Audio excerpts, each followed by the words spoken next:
ఇక రెండో విషయం, ఇప్పుడున్న సిట్ చీఫ్ సజ్జనార్ గారు, హైదరాబాద్ పోలీస్ కమిషనర్ ఉన్న సజ్జనార్ గారు ఇప్పుడు ఆయన సిట్కు చీఫ్గా ఉన్నాడు.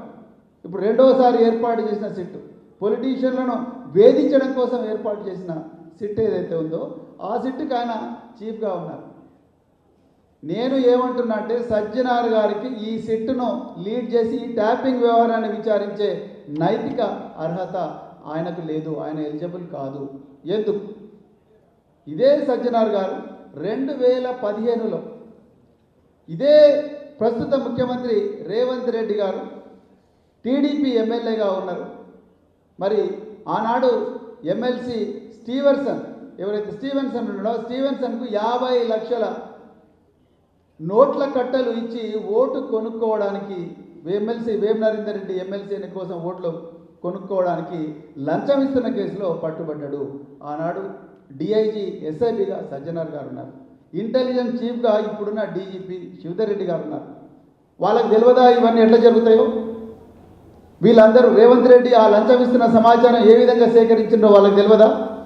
ఈ ఆఫీసర్ల మీద ఆంధ్రప్రదేశ్లో కేసులు ఉన్నాయి.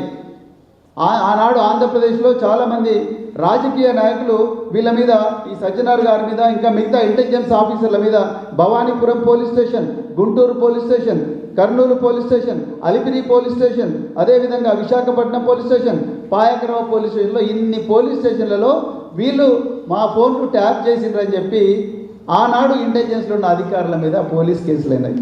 ఆనాడు ఇంటెలిజెన్స్లో ఉన్నది ఎవరు? సజ్జనార్ గారు, శివధర్ రెడ్డి గారు. ఇప్పుడు ఆయన సజ్జనార్ గారు కమిషనర్ ఆఫ్ పోలీస్ అయినారు, శివధర్ రెడ్డి గారు డీజీపీ అయినారు.